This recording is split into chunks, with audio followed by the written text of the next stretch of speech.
Congratulations sa success na pag-run ng show mo, Avenues of the Diamond. One question lang talaga from me.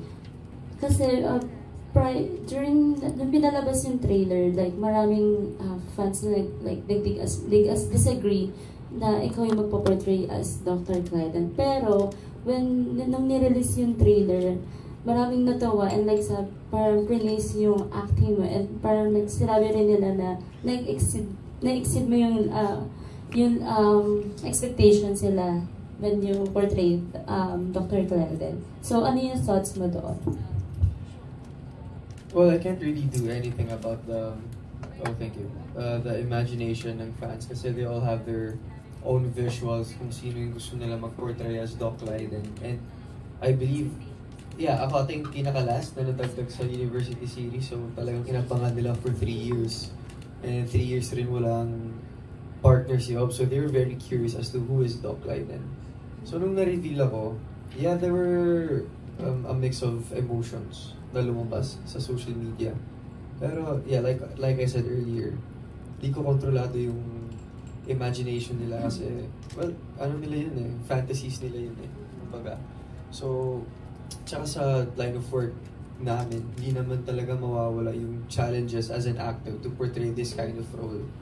So, talagang ginalingan ko lang and I read the book, most importantly, binasa ko talagang libro ng paulit-ulit para makuha ko and ma-embody ko si Doc Clyden. So with the turnaround of the perception of the fans towards the series, sobrang naging masaya ako doon. Sobrang naging grateful ako doon. And hindi ko siya in-expect. As in, sobrang dami po kasi talagang nakikita ko negative remarks or reacts or posts ng mga fans. Pero what I'm most grateful for is yung mga sumusuporta sa amin, sa series namin. Yun po. Si Aubrey sa iyo as Dr. Clyden. Well, nung reveal, nung una, lagi siya nag-message sa akin, "Are you okay?" Kasi nga, nababasa rin niya. Nababasa ko rin, nababasa ng families namin. So it was a really tough time for us, for every one of us. Kaya, tagal niya rin inantay itong project na to. Tagal niyang inantay na magkaroon ng leading man for Avenues of the Diamond. So we were just each other's support system at the end of the day para malagpasan namin yung mga trials na yun. Sorry, habol ko na rin. Ano yung most important thing na natutunan mo dito sa role mo as Dr. Clyden? Thank you. The level of consistency po na throughout the taping days, hindi ako mawawala kay Clyden. Pag on-set ako, talagang Clyden ako. Hindi dapat mawala yun sa akin. And ayun, kasi minsan nababurnout din ako na ang mga mabibigat na scenes unang-una. Kasi first lead role ko, first time ko rin magkaroon ng ganong klaseng mga eksena. So, it's just a matter of consistency lang. And yung pagmamahal sa trabaho, syempre. Actually, pinanood ko talaga siya, tinapos ko. Sobrang galing mo as Dr. Clyden. Thank you po. Congratulations. Thank you. There we go. Thank you so much. Consistent. Wow. Well, generally speaking, it's really up to the management on what career path they want me to be in. Pero ako, siguro I would lean on working more with Aubrey and to explore kung anong mabigay namin sa viewers. Kasi may nabuo na rin po kaming fandom. And gusto ko pong pahalagahan yan. And eventually, with the line of work that we have, I mean, di naman siya na kami lang talaga dapat yung magkaka-pair. So there would be times na she would work with other leading men, I would work with other leading ladies. So, pero for now, if given the choice, I would really want na mas may offer pa kami aside from Sam and Clyden. So anong level na ng friendship niyo ni I mean, each day it gets deeper and we're really getting close to each other, no? So we're just really each other's support system, and I'd say na I can lean on her whenever I have problems with my work or it kinds of personal life. She's always there for me.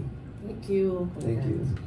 Yeah, we talked about it. We want to work in a thriller action series or movie, but it's something different naman from romance. Yung sa ginawa namin nung Avenues of the Diamond. And we're just really exploring now with our career. She has her thing with music, I have my own thing with acting. And so siguro if ever we begin ng future projects, maybe a different genre, para ibang flavor naman yung mabigay namin sa viewers and sa audience. Can you take us back sa early part ng friendship ninyo? Did you always, like, you can be honest about this, about you guys, na parang, did you have any apprehensions if magkiklik ba kayong dalawa? How was your conversation like early part nung tandem ninyo? It was really awkward, to be honest. It was really awkward because ako yung pinaka-last na nadagdag nga sa university series. So, compared to Arken, Elise, well, Wilbert Haya and Jairus, kasi they were introduced in book 2. So, bago pa yung book nila, na-introduce na sila. So, diretso ako salang sa fourth book, which is Avenues of the Diamond. So, it's really a big challenge for us kasi we need to work on our chemistry that quick because I auditioned around January and then we started taping February na kagad. So, parang, it was really a big challenge for us. Pero we were just really open to each other. Lalo na sa boundaries po. Kaya nagkiklik po yung partnership namin. What about you guys? Anong ugali ni Aubrey tingin mo kung ba't kayo nag-click? Na hindi ka na nahiya sa kanya?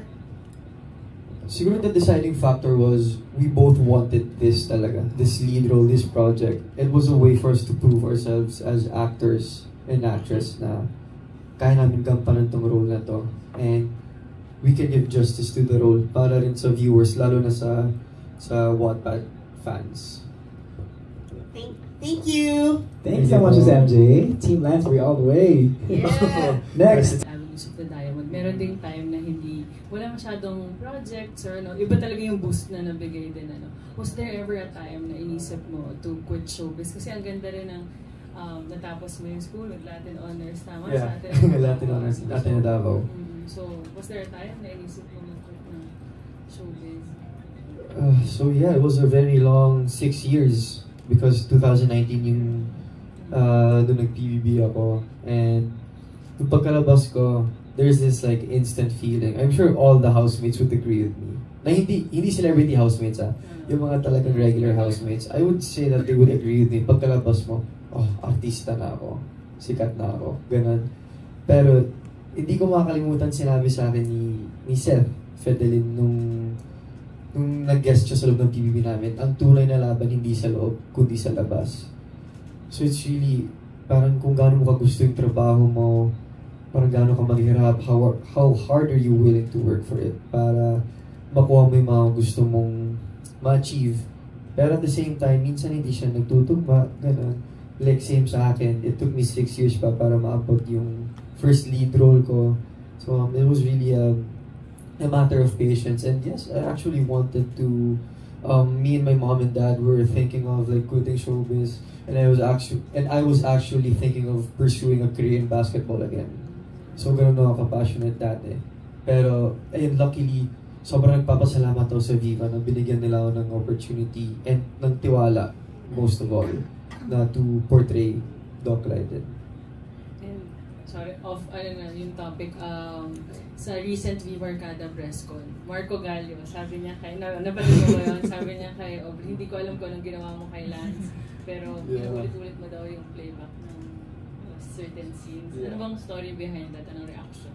Ano nga bang ginawa ni Aubrey? Well, I think it's in the social media algorithm na nagsuscroll ako and then lumalabas yung clips namin. Siyempre pinapanood ko rin, parang I'd say I'm a fan of our own work.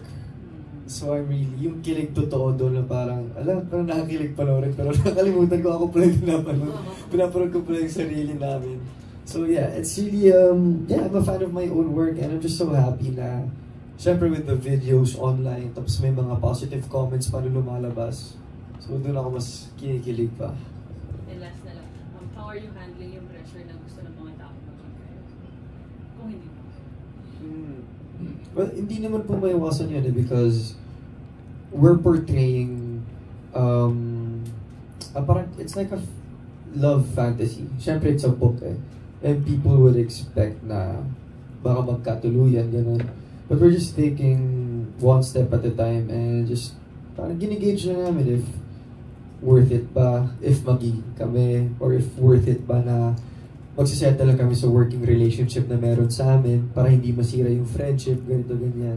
So, yun lang po. Thank you. Thank you so much, Miss Kate. Now.